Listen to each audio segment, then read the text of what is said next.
Bismillahirrahmanirrahim. Assalamualaikum warahmatullahi wabarakatuh. Alhamdulillahi rabbil alamin. Wassalatu wassalamu ala ashrafil anbiya'i wal mursalin wa ala alihi wa sahbihi ajma'in, amma ba'd. Puji dan syukur mari sama-sama senantiasa kita haturkan kehadirat Allah Subhanahu wa ta'ala. Salawat dan salam semoga senantiasa Allah sampaikan ke haribaan Nabi kita Muhammad sallallahu alaihi wasallam. Sahabat-sahabat Majelis Studi Dakwah Terapan yang dirahmati oleh Allah Subhanahu wa ta'ala, kembali kami mengucapkan jazakumullahu khair atas partisipasi sahabat-sahabat sekalian yang telah mendukung program dakwah kami ini. Nah, mudah-mudahan apa-apa yang telah antum sumbangkan, antum infakkan, dicatat di sisi Allah sebagai amal soleh yang pahalanya mengalir terus sampai hari kiamat. Amin ya Rabbal Alamin. Baik, nah, bertemu kembali dengan kami Majelis Studi Dakwah Terapan yang mengulas dan mengkaji materi-materi dakwah untuk dapat kita terapkan di dalam ibadah dan kehidupan kita sehari-hari. Silakan sahabat-sahabat sekalian untuk berkunjung kembali terhadap atau atas video-video yang sudah kami sajikan dengan channel Ustadz Arifin Purba Official. Nah, bagi sahabat-sahabat yang mau mengambilnya sebagai materi dakwah, dipersilahkan. Ya, dipersilahkan, mudah-mudahan bermanfaat. Nah, bagi yang belum subscribe, like, and share, kami sangat mengharapkannya. Dan itu gratis, cuma sekali saja bagi yang belum ya. Baik sahabat-sahabat sekalian yang dirahmati oleh Allah Subhanahu wa ta'ala. Sebagai motto atau semboyan, ini sebelum kita masuk kepada materi atau kata-kata mutiara, apa yang diungkapkan oleh Imam Al-Ghazali, ada 4 model manusia di dalam kaitannya dengan ilmu. Yang pertama, seorang tahu atau berilmu dan dia tahu kalau dirinya itu tahu. Nah, ini namanya seorang alim. Jadi orang itu berilmu dan dia tahu kalau dia berilmu. Ini namanya seorang yang alim dia. Nah, ini bagus. Tapi tentu ilmunya yang bermanfaat. Nah, yang kedua kata Al-Ghazali, seorang yang tahu atau berilmu tapi dia tidak tahu kalau dirinya itu tahu. Nah, dia ini seperti orang tidur. Ya. Ada kadang-kadang di masyarakat, sebetulnya dia alumni pesantren, dia ada ilmunya, tapi dia nggak mau gabung ke masjid misalnya, tidak mau dia mengamalkan ilmunya, entah apa faktornya, tapi dia berilmu sebetulnya. Nah, dia mengatakan, oh saya nggak berilmu, saya tidak tahu, padahal dia berilmu. Nah, ini kata Imam Ghazali, ini seperti orang tidur, dia belum sadar. Harus ada orang yang menyadarkannya, membangunkannya dari tidurnya.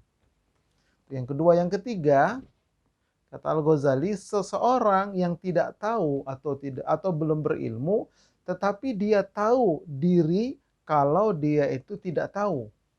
Nah, jadi ada orang yang sebetulnya dia tidak berilmu dan dia sadar kalau memang dia tidak berilmu. Dia sadar dia tidak berilmu. Nah, kemudian dia mau belajar. Nah, ini bagus ini. Ya. Jadi sebaiknya memang kita ya seperti ini. Kita merasa belum tahu, makanya kita mau belajar terus dan kita sadar kita belum tahu. Banyak ilmu yang belum kita ketahui. Nah, sehingga kita ada motivasi untuk belajar terus. Nah, ada yang keempat, ini yang paling buruk kata Al-Ghazali. Seseorang yang tidak tahu atau tidak berilmu dan dia tidak tahu kalau dirinya tidak tahu. Nah, manusia paling buruk. sebetulnya dia tidak punya ilmu. Nah, tapi dia nggak sadar kalau dia tidak punya ilmu. Nah, ini sangat buruk orang seperti ini. Sudahlah dia orang bodoh, tapi nggak sadar kalau dia itu bodoh. Na'udzubillahi min dzalik. Jangan sampai kita termasuk kelompok yang keempat ini. Baik sahabat-sahabat sekalian, nah, mari tema besar kita kali ini adalah tentang belajar Islam. Nah, ini ya, bagian pertama, ada beberapa bagian nanti. Belajar Islam. Ini tema besar kita insya Allah ke depan. Nah, macam-macam muslim. Ya, sebutan muslim. Nah, muslim apakah Anda? Nah, jadi banyak nanti macam-macam sebutan muslim itu. Nah, muslim apa kita? Kemudian, apakah itu yang dimaksud dengan Islamofobia? Nah, sekarang ini kan sedang marak ini. Tentang Islamofobia, apa itu? Nah, yuk kita ngaji agar kita mengerti, agar kita paham. Apalagi terkait kita sebagai seorang muslim. Nah, baik saudara-saudara sekalian, sahabat-sahabat sekalian, secara arti kata Islam atau al-Islam itu adalah ad-din atau agama. Itu secara arti kata. Kemudian orang yang memeluk Islam itu disebut dengan al-muslim. Nah, jadi orang yang memeluk Islam disebut dengan al-muslim. Nah, muslim inilah yang akan kita ulas untuk pertemuan bagian pertama ini. Kalau tentang ad-din atau agama Islam, itu nanti kita akan ada ya bahasan berikutnya. Tapi kali ini yang akan kita bahas tentang sebutan muslim. Muslimnya. Ya, jadi orang yang memeluk Islam itu adalah muslim, jadi orangnya. Ya, yang akan kita bahas tentang muslimnya dulu. Oke. Nah, macam-macam muslim. Ya. Kalau Islam cuma satu, tapi muslim ini banyak sebutan-sebutannya. Kita lihat, yang pertama. Ada yang disebut dengan muslim abangan dan muslim putihan. Nah, apa maksudnya?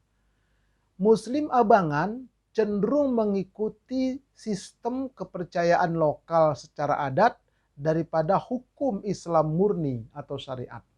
Nah, ini di semua suku di negeri kita terutama di Indonesia itu banyak ya yang mereka itu masih muslim abangan. Masih banyak. Jadi mereka ini mengaku Islam, ya, mengaku Islam, tetapi dalam praktik kehidupan sehari-hari, begitu juga praktek dalam beragama mengaku Islam, lebih dikedepankan adatnya, tradisinya. Nah, ini banyak sekali. Ya, misalnya kami, ya saya dari Sumatera Utara, orang Batak, itu masih banyak di kampung sana dia Islam, tapi ketika ada yang meninggal dari keluarganya sebagai seorang muslim ini, nanti ketika menyelenggarakan upacara terhadap jenazah itu lebih menonjol adatnya daripada syariatnya. Nah, itu termasuk muslim abangan dan sebagainya, ya. Nah, ini yang namanya muslim abangan itu lebih mengedepankan adat, baik di suku Melayu, begitu juga di Sumatera atau di Jawa dan sebagainya. Tapi dia ngakunya Islam, muslim, tetapi ketika dalam praktiknya itu lebih mengedepankan, lebih kental adat lokalnya daripada syariatnya.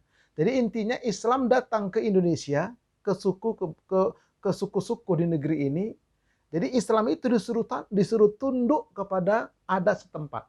Beda ketika Rasulullah di zaman Nabi, Islam datang di Arab. Nah, suku Arab itu kalau sudah masuk Islam harus tunduk kepada syariat. Nah, itu bedanya ya. Kalau kita datang kemari. Memang ini dakwah belum selesai sebetulnya. Nah, baik, kemudian istilah abangan sendiri baru muncul sekitar abad ke-19 Masehi di Indonesia ini. Ya. Nah, kemudian kata abang berasal dari bahasa Jawa ngoko yang berarti merah. Sehingga kaum abangan adalah kaum merah sebagai lawan makna dari kaum putihan. Nah, kemudian kaum putihan adalah mereka yang taat dengan ajaran Islam, unsur adatnya sudah hilang. Nah, jadi yang lebih mengedepankan syariat dalam praktik kehidupan sehari-hari, termasuk tadi dalam menyelenggarakan resepsi pernikahan misalnya. Kalau kaum putihan itu sudah hilang adatnya, lebih dikedepankan itu syariatnya. Tapi kalau abangan, nah masih kental dia adatnya, syariatnya ada sedikit, setidak-tidaknya akadnya. Tapi yang lain-lain bumbu-bumbunya itu adatnya kental sekali. Nah itu namanya muslim abangan. Kalau yang sudah lebih dikedepankan syariatnya namanya muslim putihan. Nah ini yang pertama. Nah yang kedua kemudian muslim aliran. Nah ini ada juga istilahnya muslim aliran. Ya. Muslim aliran ini sebagaimana pernah disabdakan oleh Rasulullah SAW bahwa umat muslim itu akan terpecah menjadi 73 golongan. Nah ini, jadi nanti masing-masing golongan ini punya sebutan dia. Nah di antaranya itu ada yang disebut dengan Muslim Khawarij, Muslim Murji'ah, Muslim Mu'tazilah, Muslim Qadariyah, Muslim Jabariyah, Muslim Al-Asy'ariyah, Muslim Al-Maturidiyah, Muslim Syiah atau Syi'i, Muslim Ahmadiyah, Muslim Ahlu Sunnah atau Sunni. Nah, dan yang lain-lain. Nah, ini. Jadi ada seperti itu di dalam Islam ini sekarang, terutama di Indonesia. Bahkan mendunia kalau sebutan aliran ini. Ya, pecahan-pecahan ini. Baik. Kemudian yang ketiga, ada juga yang disebut dengan Muslim Ormas atau partai, terkait dengan ormas atau terkait dengan partai. Nah, ada Muslim NU, Muslim Muhammadiyah, Muslim Persis, Muslim Al-Irsyad, Muslim Al-Wasliyah, Muslim Nusantara. Tuh kaitan dengan ormas tuh dan yang lain-lain. Nah, ada juga Muslim Jamaah Tabligh, Muslim ISIS, Muslim Salafi, Muslim FPI, Muslim HTI, dan sebagainya. Nah, ada juga yang disebut dengan Muslim P3, Muslim PKB, Muslim PKS. Nah, ada juga Muslim tradisional dan Muslim intelektual. Nah, inilah sebutan-sebutan Muslim. Jadi bukan Islam, bukan Islam NU, bukan Muslim NU. Kalau Islam itu cuma satu. Islam itu nama agama. Yang punya sebutan itu Muslimnya. Nah, ini ya, jadi kita harus pahamkan secara benar. Islam itu tidak ada embel-embel Islam. Tapi Muslim ini kadang-kadang pakai embel-embel di belakang. Oke. Nah, kemudian yang keempat, ada juga Muslim itu yang dijulukkan atau julukan dari mereka-mereka yang tidak suka kepada Islam. Nah, apa julukannya itu? Yang pertama disebut dengan Muslim radikal atau fundamentalis, ialah kelompok yang mengatasnamakan agama untuk melakukan teror. Nah, itu namanya Muslim radikal. Mereka yang membuat istilah itu. Ya, jadi mereka itu mengatakan, wah ini Muslim radikal ini. Padahal tidak ada dalam Islam seperti itu. Nah, kemudian ada lagi istilahnya mereka buat Muslim teroris, yaitu tindakan teror yang dilakukan Muslim garis keras. Nah ini, jadi mereka buat seperti itu. Dibuatlah dramanya. Islam tidak mengajarkan seperti ini, agama Islam. Ya tidak ada seorang Muslim itu teroris. Tapi nyatanya ada, nanti dulu. Itu apakah betul-betul murni dari dia atau memang ada yang merekayasa. Karena kan akhir zaman ini zaman rekayasa. Ya, zaman sandiwara. Mungkin ada duit, mau mereka. Apapun caranya. Apapun mereka lakukan demi duit, ada. Nauzubillah min dzalik. Tapi kalau sebagai seorang muslim yang benar, tidak akan ada sebutan muslim radikal, muslim teroris, itu tidak ada. Tetapi mereka buat julukan seperti itu. Nah, ada juga namanya muslim liberal, yaitu muslim yang membebaskan untuk berbuat semaunya dalam menafsirkan ajaran Islam. Wah, itu dia tuh muslimnya muslim liberal. Bukan Islam liberal. Islam itu tidak ada embel-embel. Muslimnya yang pakai embel-embel. Ini harus diluruskan ini pemahaman. Oke. Nah, Itu semua adalah fitnah. Karena Islam mengajarkan cinta terhadap sesama muslim, sesama manusia. Mari kita lihat hadisnya. An Aiddati, an Rasulillahi sallallahu alaihi wasallam qol, ala man zalama muahidan awin taqasahu au kallafahu fawqa taqatihi au akhadha minhu syai'an bi ghairi tibi nafsin fa ana hajijuhu yaumal qiyamah. Artinya, ketahuilah bahwa siapa yang menzalimi seorang muahad, yaitu non-muslim yang berkomitmen untuk hidup damai dengan umat Islam, merendahkannya, membebaninya di atas kemampuannya, atau mengambil sesuatu darinya tanpa keridhaan dirinya, maka saya adalah lawan bertikainya pada hari kiamat, kata Nabi. Nah, jadi Nabi mengingatkan kepada kita, siapa yang mengaku umatku dan dia menzolimi seorang muahid, seorang non-muslim, ya, apakah itu Kristen, Hindu, Buddha, yang berkomitmen mau hidup damai sesama muslim seperti di negeri kita ini kan hidup damai.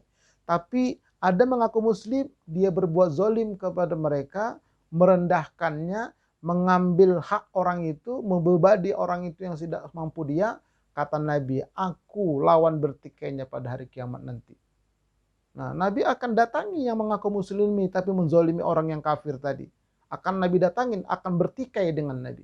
Artinya apa? Islam itu mengajarkan cinta damai kepada seluruh manusia yang beda agama. Tidak boleh kita menyakiti mereka. Makanya tidak benar itu agama teroris. Bukan, itu julukan aja oleh mereka yang tidak suka kepada Islam. Nah, ini ya, jadi ini harus kita pahamkan, Islam itu agama damai. Islam tidak boleh cari musuh, tapi kalau bertemu dengan musuh, mereka duluan, tidak boleh mundur. Nah, disitulah jihad itu, membela Islam kita. Nah, jadi ini ya, jadi kita harus paham. Oke. Nah, kemudian mereka membuat fitnah itu dengan sebutan Islamofobia. Islamofobia. Nah, ini yang sekarang ini. Apa itu Islamofobia? Mari kita lihat. Islamofobia adalah istilah kontroversial yang merujuk pada prasangka, diskriminasi, ketakutan, dan kebencian terhadap Islam dan Muslim. Nah, ini jadi mereka itu ada prasangka negatif kepada Muslim, ada diskriminasi kepada Muslim, kemudian ketakutan kepada Muslim. Coba kita perhatikan, misalnya ada orang terdakwa, diadili di pengadilan, mendadak dia pakai peci, pakai koko, kan aneh. Itu tujuannya untuk apa? Mendiskriminasi Islam tuh, Islam kayak begitu. Kan intinya kan seperti itu. Nah, alhamdulillah saya baca kemarin informasi kejaksaan tidak boleh lagi memakai atribut keagamaan ketika diadili. Bagus, itu harus berubah. Ini setiap seperti itu. Nah, lebih parahnya lagi dia non muslim tapi pakai atribut muslim. Apa maksudnya? Begitu mau pemilu misalnya. Nggak boleh seperti itulah. Ya sudah, masing-masing aja agamanya, damai kita.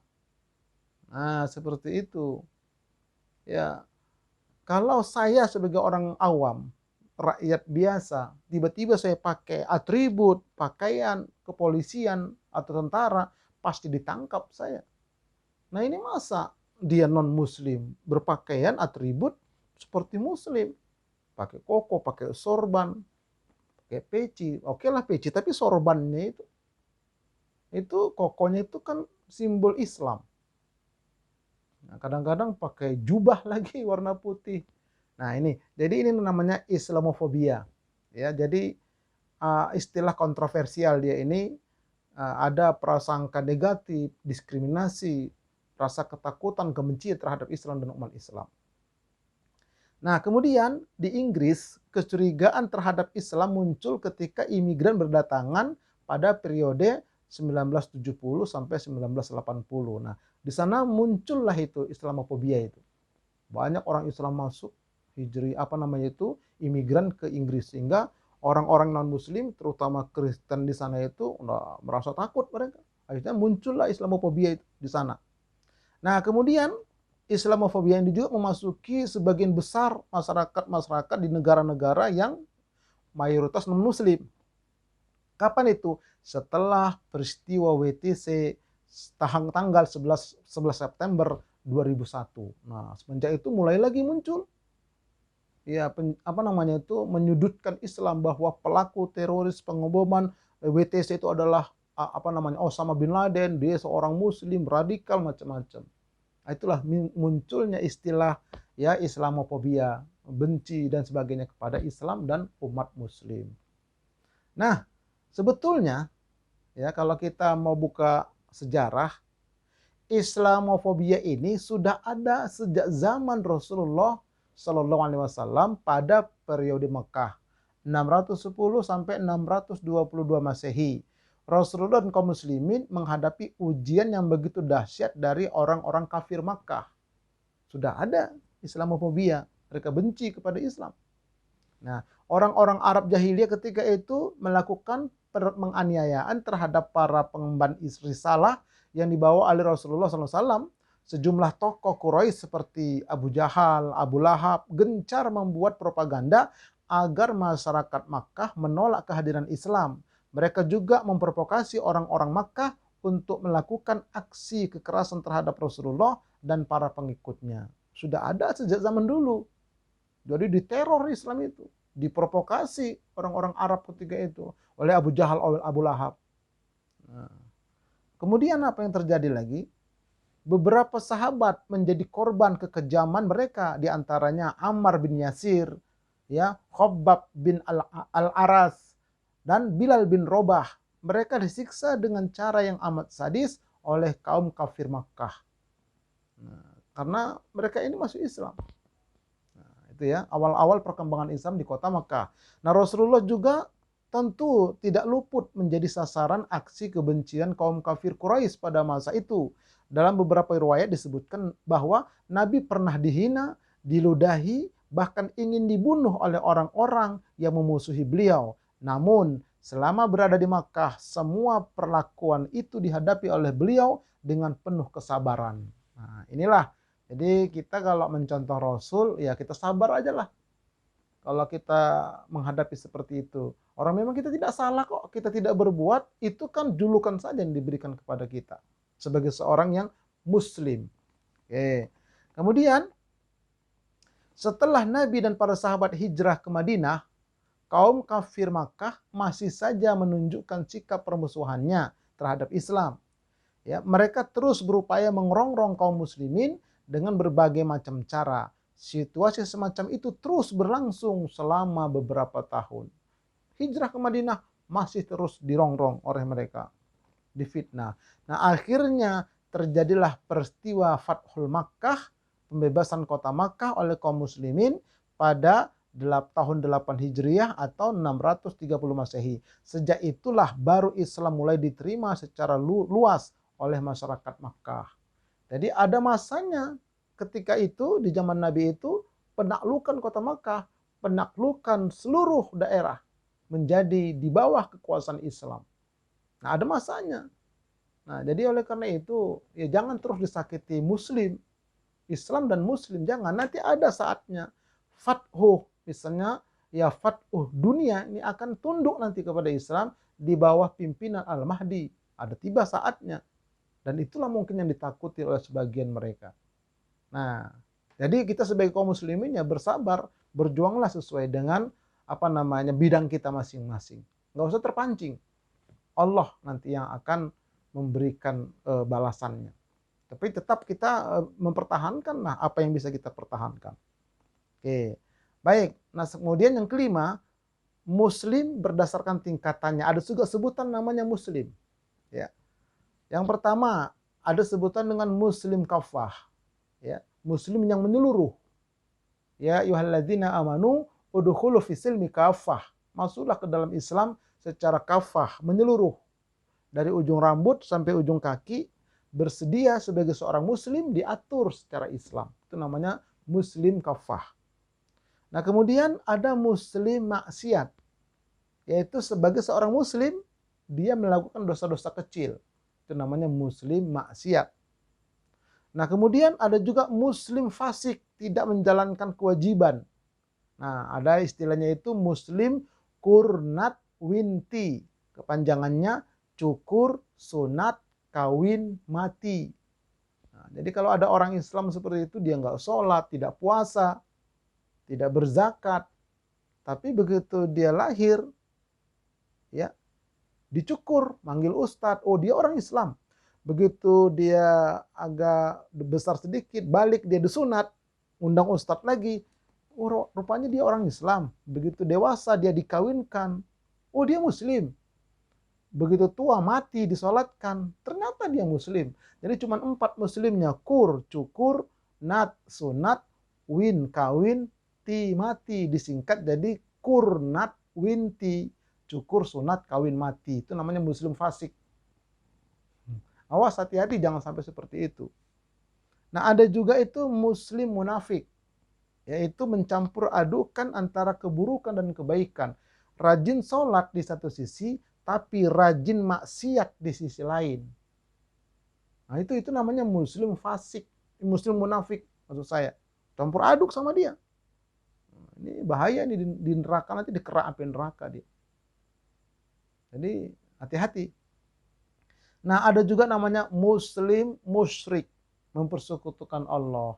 Dia sholat, dia puasa, dia haji, umroh, tapi di sisi lain dia mempersekutukan Allah. Dia minta pertolongan kepada para orang tidak normal. Dia minta pertolongan kepada jin misalnya. Itu namanya muslim musyrik. Nah, ini juga hapus seluruh amal perbuatannya. Nah, jadi jangan sampai kita termasuk yang dari mulai nomor 3 sampai nomor 5. Yang paling bagus itu muslim kafah memang. Nah, tapi kalau muslim maksiat itu masih diampunkan lah kalau kita mau bertobat. Tapi kalau muslim fasik sampai ke bawah itu mati dia, bahaya. Nah, ini muslim berdasarkan tingkatan-tingkatannya. Nah, kemudian yang keenam ada namanya muslim keturunan. Seseorang menjadi muslim karena ibu bapaknya muslim. Disebutkan dalam hadis, anna Aba Hurairah radhiyallahu anhu qala Rasulullah sallallahu alaihi wasallam, ma mim mauludin illa yuladu 'alal fitrati fa abawahu yuhawidanihi wa yunasiranihi au yumajisanihi. Artinya, tidaklah setiap anak itu kecuali dia dilahirkan di atas fitrah, maka bapak ibunya lah yang menjadikan dia Yahudi, atau menjadikan dia Nasrani, atau menjadikan dia Majusi. Jadi anak itu lahir fitrah. Nah, kemudian terdapat 2 pengertian pada hadis di atas. Ini kata para alim ulama. Setiap anak yang lahir telah ditetapkan berada pada fitrah agama Islam jika kedua orang tuanya muslim. Nah, kemudian terjadi perubahan pada agama anak tersebut. Maka itu disebabkan oleh kedua orang tuanya, baik dengan cara pengajaran kedua orang tuanya atau dorongan ajakan orang tuanya kepadanya. Nah, jadi anak itu nanti begitu lahir dia fitrah, tapi nanti begitu dia besar, tergantung nanti kedua orang tuanya muslim ini mengajarkan anaknya ini kepada Islam yang benar atau kepada Majusi, Nasrani atau Yahudi. Tergantung kepada kedua orang tuanya. Didikannya itu maksudnya. Itu pengertian pertama. Pengertian kedua, jika orang tuanya beragama selain Islam. Ya, anak lahir tapi orang tuanya bukan Islam. Maka anak yang terlahir itu tetap fitrah kata ulama. Tetap fitrah dia. Sampai dia balik berakal. Nah, jadi kalau dia meninggal, anak di luar Islam ini, bapak ibunya tidak muslim, tapi anak ini lahir, misalnya belum balik, misalnya 4 tahun, 3 tahun, atau 1 tahun, dia meninggal itu masuk surga. Ya, fitrah dia masih suci, karena belum balik berakal. Tapi begitu dia balik berakal, maka anak tersebut agamanya mengikuti agama orang tuanya, menjadi non-muslim. Karena kata kuncinya itu, batas itu balik berakal. Nah, oleh karena itu, setelah balik berakal, anak tersebut harus memilih dia Islam sebagai agamanya atau tidak. Kalau dia memilih Islam sebagai agamanya, dia masuk Islam, maka dia sebagai muslim. Tapi kalau dia tidak memilih Islam, dia tetap beragama seperti agama orang tuanya, maka dihukumi bukan muslim. Karena kedua orang tuanya bukan orang muslim. Tapi kalau dia itu meninggal sebelum akil balik, dia tetap muslim. Fitrah dia. Nah ini terdapat dua pandangan para alim ulama terhadap hadis di atas. Oke, itu namanya muslim tergantung keturunan. Nah kalau kita kan kebanyakan muslim kita itu keturunan. Bapak ibu kita muslim, kakek nenek kita muslim, maka kita terlahir sebagai seorang muslim. Tapi saya tidak belajar Islam lagi. Jadi akhirnya Islam keturunannya Islam yang jelek lah. Oke. Nah kemudian ketujuh, muslim mu'allaf. Nih. Seseorang menjadi muslim dikarenakan nikah atau lainnya. Tadinya dia agamanya non-muslim. Nah, jadi karena nikah atau karena sesuatu yang lain, dia menjadi muslim. Nah, akhir-akhir ini banyak sekali peristiwa-peristiwa pernikahan beda agama, di mana cinta beda agama antara dua orang insan yang hendak menikah harus terganjal karena perbedaan agama. Nah, salah satu dari pasangan tersebut beragama Islam dan pasangannya berbeda agama lain. Maka menjadi mu'alaf adalah salah satu cara yang mereka pilih agar pernikahan di antara mereka bisa terlaksana. Nah ini yang bagus ya, jadi pindah agama ke Islam, ini bagus dia. Nah namun ada juga orang tetap bertahan dalam agamanya masing-masing. Itu namanya nikah beda agama. Penjelasannya sudah saya buatkan pada video sebelumnya, silakan dicek nanti lagi, buka lagi channelnya. Ya Ustadz Arifin Purba, terus kemudian nikah beda agama. Nah itu nanti sudah saya terangkan di sana. Nah, jadi masuk Islam karena menikah boleh. Memang itu persyaratan pernikahan dalam Islam. Oh dia masih Islamnya karena mau menikah aja dia, nggak ikhlas, nggak boleh kita menghukumi. Boleh kok, silakan. Nanti setelah masuk Islam kan nanti belajar. Tuh, ya. Nah kemudian menjadi muslim itu karena mendapatkan hidayah, karena belajar, atau karena dialog sesama muslim. Nah, sehingga dia bisa masuk Islam. Nah, contohnya, meskipun hanya ada sekira 20% yang model ini, akan tetapi keputusan diambil untuk menjadi seorang mu'allaf karena kebiasaan seorang mempelajari tentang agama Islam. Dan setelah mempelajarinya, ia mendapatkan hidayah dan akhirnya masuk Islam. Atau ada juga yang lewat mimpi. Ya, ada orang, dia buka buku pelajaran agama. Misalnya dia buka Al-Quran terjemahan. Dia buka pas ketemu surah Al-Ikhlas, katakanlah wahai Muhammad, Allah itu esa, tidak beranak, tidak diperanakan. Wah ini kayaknya benar ini dengan yang agama saya yang lama ini. Nah jadi dia pelajari sendiri, dapat hidayah dia. Ada seperti itu. Ini seperti itu. Ya ada juga dengan mimpi dia. Dalam mimpinya dia ketemu dengan ulama, ketemu dengan Rasulullah, sehingga hatinya menjadi terang, pikiran menjadi cerah. Wah begitu dia bangun, nampaknya enak ini, tenang. Mimpi saya tadi, dia bertemu dengan ustadz, dengan temannya, dia tanya, akhirnya dia masuk Islam. Ada seperti itu. Nah, jadi macam-macam cara orang masuk Islam itu dengan Allah berikan hidayah. Nah ada juga dengan berdialog secara serius, yang memakan waktu yang cukup lama, dan akhirnya dengan sukarela memeluk agama Islam. Dan itu yang terjadi pada kedua orang tua saya. Ya, kepada orang tua saya seperti ini. Jadi orang tua saya itu tadinya non-muslim. Ya, mari kita lihat bagaimana kronologisnya. Begini, ya, ceritanya itu begini. Kita berbagi informasi saja. Sekitar tahun 1963 Masehi, ya, Gurat Purba. Nah, itu nama asli orang tua saya sebelum muslim. Gurat Purba namanya. Nah, tinggal di satu dusun namanya Dalan Bayu. Nah, Gurat Purba ini di Dalan Bayu, merantau dia ke kota kecamatan namanya Dolok Masihul. Ya, Serdang Berdage, Sumatera Utara, Medan. Nah, jadi orang tua saya itu masih pemuda ketika itu merantau. Agamanya agama lama. Ya, beliau dan orang dusun itu masih beragama Sipelbegu, yaitu menyembah pohon kayu raja. Pohon kayu raja itu besar, tinggi dia. tumbuhnya dari dasar jurang naik ke atas. Nah itulah di bawah itulah dibuat saji-saji. Nah itu namanya agama sipil begu. Sipil begu itu ya penyembah begu, penyembah hantu. Hantu penunggu pohon kayu raja itu. Opung saya sebagai kepala suku, di dusun itu ada 50 kakak, nah opung saya lah sebagai kepala suku. Nah ayah saya pemuda ini merantau dia ke kota kecamatan. Ya, merantau dia. Agamanya masih agama sipil begu. Nah, di perantauan ayah saya itu tinggal di rumah seorang muslim. Namanya Bapak Haji Maddaun Rangkuti. Setelah muslim, setelah itu ayah saya masuk Islam. Lalu berganti nama lah ya menjadi Amiruddin Purba. Oh. Nah, kemudian sekitar tahun 1965 Masehi, ayah saya pulang ke Dalan Bayu, ke tempat orang tuanya, tempat opung saya tadi. Jadi di dusun jauh tuh dari jalan raya kecamatan, dari raya kecamatan masuk ke dalam itu sekitar 5 kilometer melewati 3 sungai. Dan tidak bisa kendaraan masuk ke dalam, naik sepeda aja, kadang-kadang sepeda itu dituntun, jalan kaki itu. Hampir 1,5 jam itu jalan kaki, naik turun. Tidak bisa masuk ke sana, PKI nggak bisa masuk ketika itu. Karena dilihatnya ada sungai besar. Pokoknya yang mau berbuat jahat ke sana nggak bisa masuk.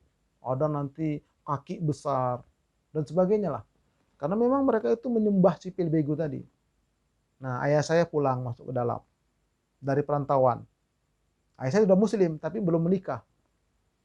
Nah, kemudian pulang ke kampung tersebut, memberitahukan kepada ayahnya, kakek saya, opung saya namanya Naik Purba, bahwa peraturan pemerintah ketika itu mewajibkan memilih salah satu dari 4 agama yang diakui di Indonesia, yaitu ketika itu agama Hindu, agama Buddha, agama Kristen, dan agama Islam. Kata ayah saya kepada opung saya dan kampung itu, harus memilih salah satu yang 4 ini, tidak boleh lagi beragama sipil begu. Nah, itulah intinya ketika itu. Nah, kemudian kata opung saya bertanya kepada ayah saya, agama apa yang cocok untuk kami di negeri ini, di kampung ini, di dusun ini? Kata ayah saya, kalau bisa kita mencari nuansa baru. Agama Hindu sama Buddha hampir tidak beda dengan agama sipil begu kita. Nah, tinggal 2 pilihan, Kristen dan Islam. Nah, itu kata ayah saya. Nah, 2 agama ini ada ibadahnya. Kalau Kristen itu ibadahnya hari Minggu jam 7 pagi di gereja. Itu kata ayah saya. Berdialog kepada di kampung itu. Nah, tapi kalau Islam ibadahnya jam 12 siang hari Jumat di masjid.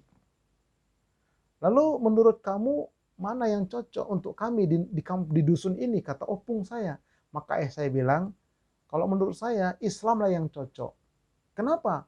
Karena kalau kita kampung ini semua masuk Kristen, beribadah pada hari Minggu jam 7 pagi di gereja, maka padi kita di ladang habis dimakan burung. Tapi kalau kita masuk Islam, kita ibadah jam 12 siang pada hari Jumat di masjid, maka padi kita di ladang aman. Kenapa? Karena burung-burung pun sedang istirahat siang. Akhirnya satu kampung itu masuk Islam semua. Yang laki-laki besoknya disunat, udah pada alot-alot. Nah, ini realita. Akhirnya itu ayah saya masuk Islam, opung saya masuk Islam, satu kampung dusun masuk Islam semua. Dan ayah saya sudah meninggal, opung saya sudah meninggal, dan mereka juga banyak sudah meninggal. Kita doakan mudah-mudahan mereka di alam kuburnya mendapat ampunan Allah, diterangkan kuburnya, insya Allah nanti di akhirat dimasukkan dalam surganya Allah Subhanahu Wa Taala. Amin, Allahumma amin. Nah, ini namanya muslim mu'allaf. Kalau saya terlahir sudah muslim karena ayah saya sudah muslim. Baik. Nah, apa itu pengertian mu'allaf? Mu'allaf adalah seseorang yang harus diluluhkan hatinya di dalam Islam serta perlu dikukuhkan keimanannya yang masih lemah karena baru berpindah keyakinan. Ini disebutkan di dalam fikih sunnah yang disusun oleh Sayyid Sabiq. Nah, jadi itu mu'allaf. Ya. Karena masih lemah keimanannya, perlu dikukuhkan. Karena dia baru berpindah agama. Itu namanya mu'allaf. Berapa lama batasnya? Nah ini, jadi batasnya sampai dia kuat. Makanya sebagai seorang yang sudah mu'allaf, Lalu dia merasa, aku sudah kuat, sudah jangan mu'alaf lagi. Ini kadang-kadang sudah 20 tahun menjadi Islam, masih mengaku mu'alaf. Ini nggak benar. Akhirnya saya pernah itu mau mengisi khutbah Jumat, tiba-tiba datang seseorang di samping saya, Pak Ustadz nanti khotib ya. Nah begini Pak Ustadz, saya ini mu'alaf, nah nanti saya minta waktu, saya mau, siapa tahu ada yang mau berzakat kepada saya. Anda udah berapa tahun menjadi muslim? Oh sudah 10 tahun Pak Ustadz. Anda bukan mu'alaf lagi kalau begitu. Anda sudah muslim, saya bilang. Terdiam dia. Nah ini, jadi hati-hati, jangan udah 20 tahun, 10 tahun jadi Islam, tetap ngaku mu'alaf. Tidak. Nah, orang mu'alaf itu ya kalau memang dia merasa sudah kuat keiman karena belajar, sudah jadi muslim namanya lagi, jangan pakai mu'alaf. Gitu ya. Kalau aslinya lagi mu'alaf ini, orang yang belum Islam tapi dia dekat sama orang Islam. Nah, supaya luluh hatinya, itu yang lebih asli lagi pengertian mu'alaf. Belum masuk Islam dia.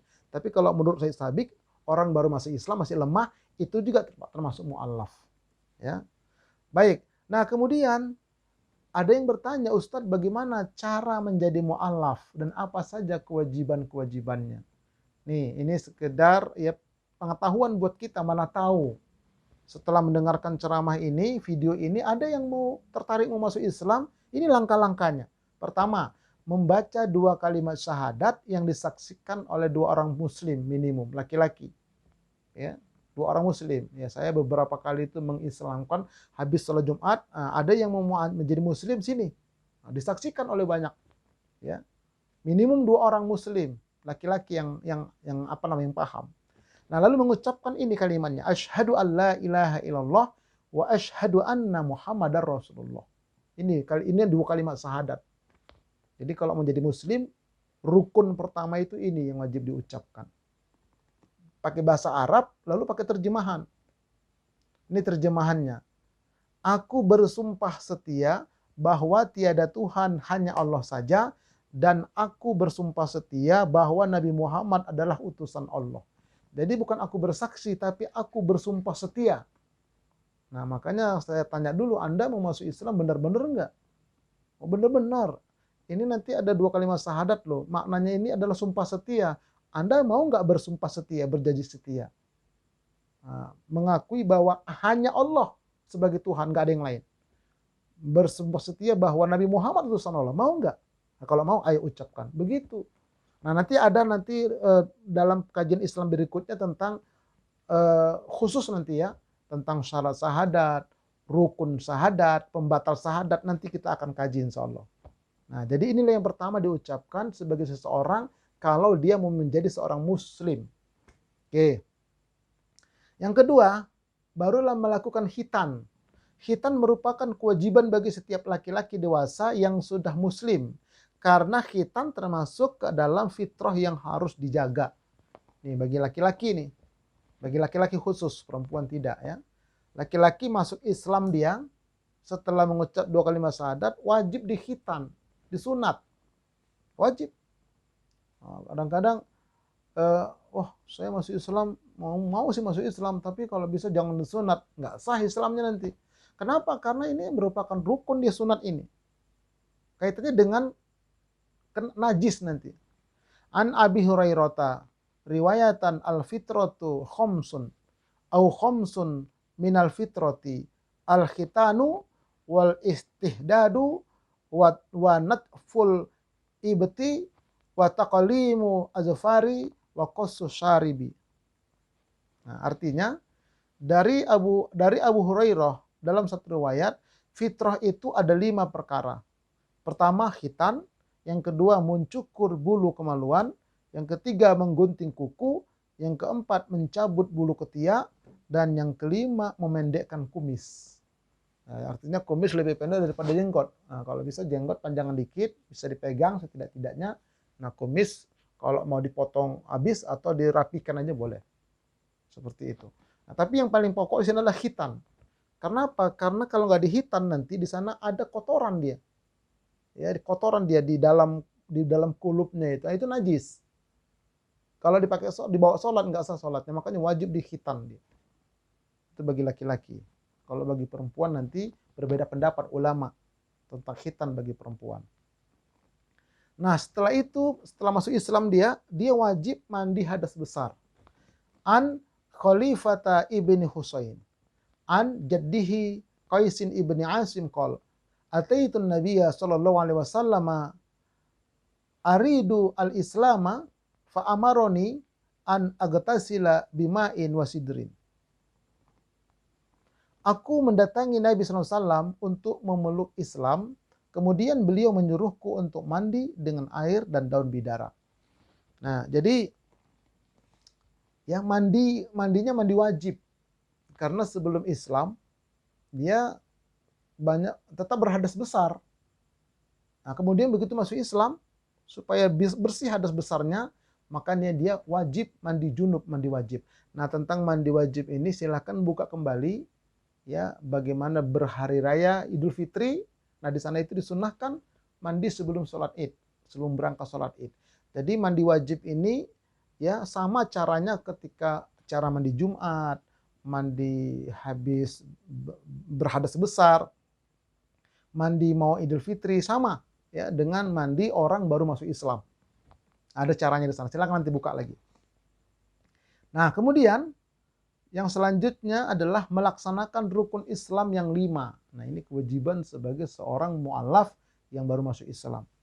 Rukun Islam yang 5 itu, pertama tadi melafazkan 2 kalimat syahadat dengan saksinya, lalu nanti menegakkan sholat, melaksanakan puasa, mengeluarkan zakat jika mampu, menunaikan haji bila mampu. Nah, ini sambil belajar dia. Ustaz, saya belum bisa sholat. Udah ikutin aja gerakannya. Berjemaah misalnya. Yang bisa dibaca apa saja yang bisa. Sambil belajar. Nah, seperti itulah. Sebagai seorang mu'allaf yang baru masuk Islam. Keutamaan menjadi mu'allaf. Wah, ini luar biasa. Ini kita harus tahu ini. Pertama, dihapuskan seluruh dosa dan kesalahannya. Disebutkan ya di dalam Al-Qur'anul Karim.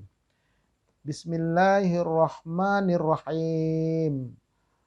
Qul lilladzina kafaru iyantahu yughfar lahum ma qad salaf wa iyaudu faqad madat sunnatul awwalin.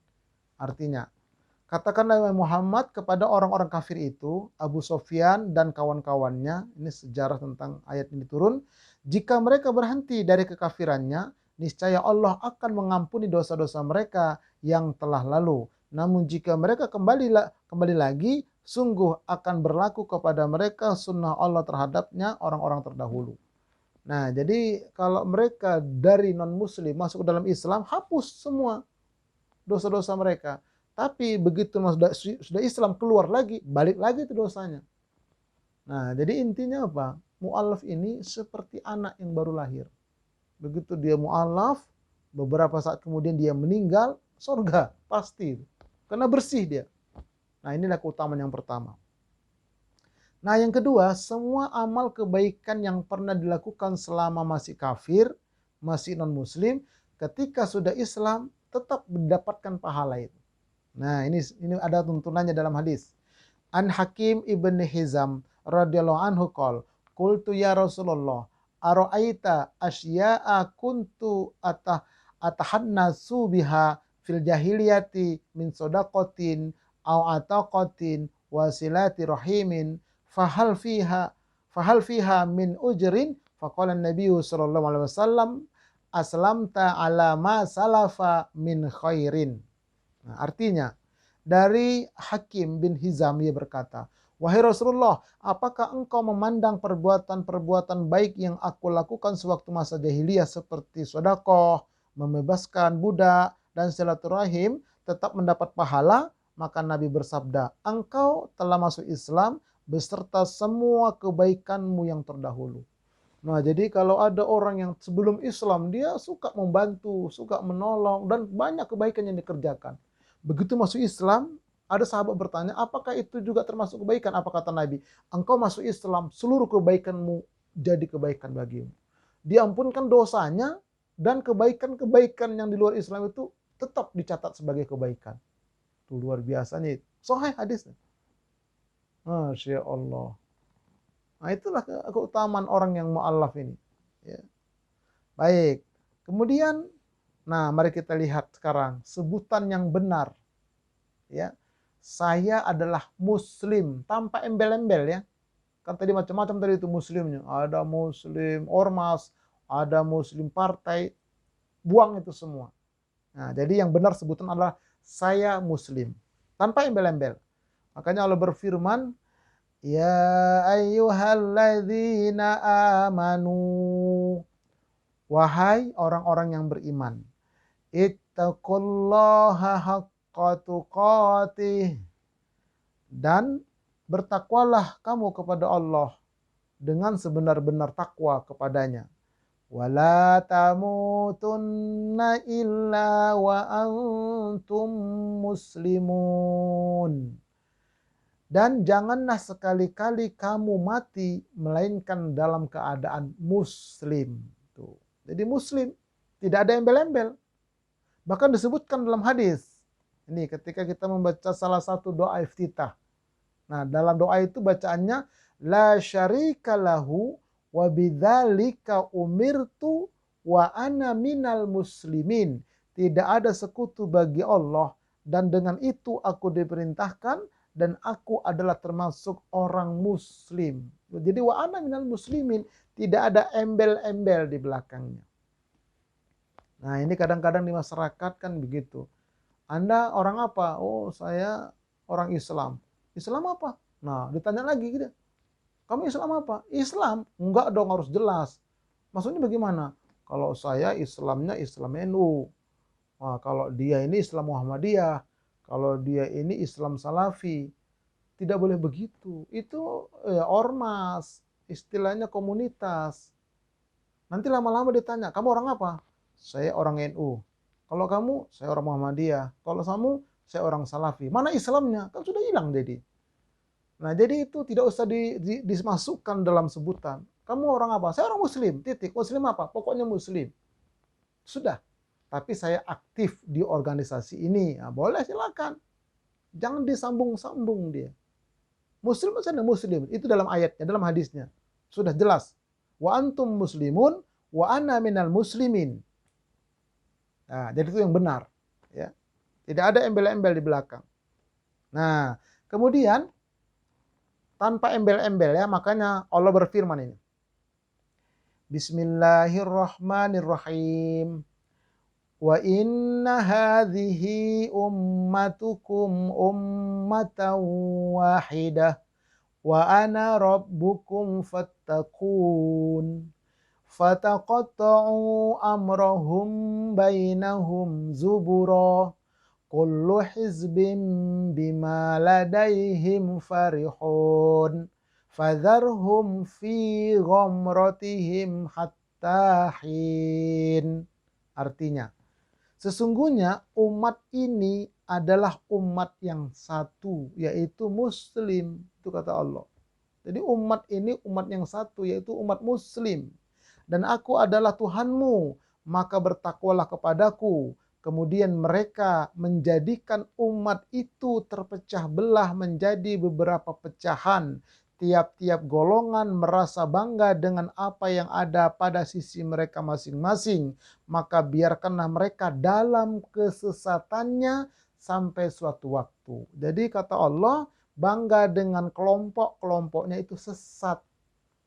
Nah, itu yang terjadi sekarang. Kelompok kami, Muslim, kamilah Muslim ini yang paling benar, yang lain sesat. Kamilah yang paling sunnah, yang lain bid'ah. Nah, itu nggak boleh seperti itu. Pecah belah. Kita satu, Muslim, sudah. Nah, kalau Anda aktif di Muhammadiyah, silakan sebagai metodologi dakwah. Kalau Anda aktif di NU, silakan. Iya. Jangan bangga dengan kelompok, tidak boleh. Jadi kita Muslim satu, sudah. Nah, ini aslinya. Nah, jadi kata Allah, kalau bangga dengan kelompok, biarkan mereka dalam kesesatan mereka sampai suatu waktu. Nanti meninggal baru tahu mereka. Nah, inilah yang harus kita pahamkan bersama. Kita bersaudara. Silakan lihat lagi dalam video saya sebelumnya tentang khutbah Idul Fitri. Kita bersaudara. Ya, baik. Nah, kemudian kata kuncinya adalah kita harus menjadi baik keislaman kita. Ini, jadi seorang muslim harus baik keislamannya. Mari kita lihat hadisnya. Dari ini sumbernya dari Abu Hurairah. Qala Rasulullah sallallahu alaihi wasallam. Qala Allah azza wa jalla. Ini hadis qudsi. Idza tahaddatsa 'abdi bi ayya'mala hasanatan fa ana aktubuha lahu hasanatan ma lam ya'mal fa idza amilaha fa ana aktubuha bi asri amsalha wa idza tahaddasa bi ayya'mala sayyi'atan fa ana aghfiruha lahu ma lam ya'malha fa idza amilaha fa ana aktubuha lahu bimithliha.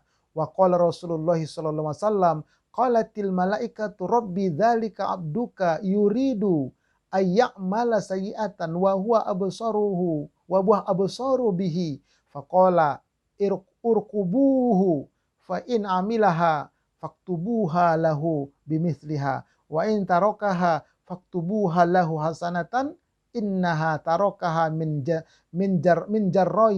jarroya. Wa qala Rasulullah sallallahu alaihi wasallam idza ahsana ahadakum islamahu fa kullu hasanatin ya'maluha tuktabu bi asri amsalha ila mi'ati di'fin wa kullu sayyi'atin ya'maluha tuktabu bi misli hatta yalqallaha. Kita lihat hadisnya. Ini dari Abu Hurairah. Rasulullah sallallahu alaihi wasallam bersabda, Allah berfirman, apabila hambaku berkeinginan untuk mengerjakan kebaikan, maka aku menulisnya sebagai satu kebaikan selama dia belum melakukannya. Maka jika ia melakukannya, maka aku menulisnya sebagai 10 kebaikan. Dan apabila dia berkeinginan untuk kejelekan, maka aku akan mengampuninya selama dia belum melakukannya. Namun jika ia mengamalkannya, maka aku menulisnya sebagai satu kejelekan. Dan dia lebih mengetahuinya secara dia berfirman, kalian awasilah dia. Jika dia mengerjakan kejelekan, maka kalian tulislah dengan semisalnya. Dan apabila dia meninggalkannya, maka tulislah untuknya satu kebaikan. Karena dia meninggalkannya karena aku. Dan Rasulullah pun bersabda, apabila salah seorang dari kalian memperbagus Islamnya, maka setiap kebaikan yang dia kerjakan akan dicatat 10 semisalnya hingga 700 kali lipatnya. Dan setiap kejelekan yang dia kerjakan niscaya dicatat dengan semisalnya hingga dia menemui Allah. Hadis riwayat Imam Muslim. Nah, jadi kata kuncinya ya adalah apabila salah seorang dari kalian memperbagus Islamnya. Nah, ini. Jadi Islamnya ya tidak hanya keturunan tadi, tidak hanya mu'alaf, dia belajar terus, dia tingkatkan keislamannya. Ya, tentang syariatnya, tentang akidahnya, tentang ihsannya, dia tingkatkan terus. Tentang muamalahnya, belajar terus, dia tingkatkan terus. Nah, maka dia akan mendapatkan berlipat-lipat pahala. Bahkan, itu tadi, dia berniat mau mengamalkan satu amal kebaikan, belum dikerjakan, sudah satu pahala ditulis sama Allah. Ini luar biasa. Begitu dikerjakan, dilipat gandakan 10 kali, bahkan 700 kali. Sebaliknya dia ada niat melakukan satu dosa atau kejahatan, punya rencana dia. Dia seorang muslim ini, jangan dicatat dulu kata Allah pada malaikat.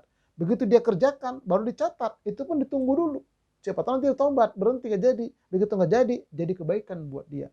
Ini dalam Islam. Tapi dengan catatan harus berusaha menjadi seorang muslim yang baik keislamannya. Itu kata kuncinya. Harus berusaha menjadi seorang muslim yang baik keislamannya. Nah, bagaimana caranya kita memperbagus keislaman kita? Caranya adalah belajar terus dan terus belajar. Itu kata kuncinya juga. Belajar terus dan terus belajar.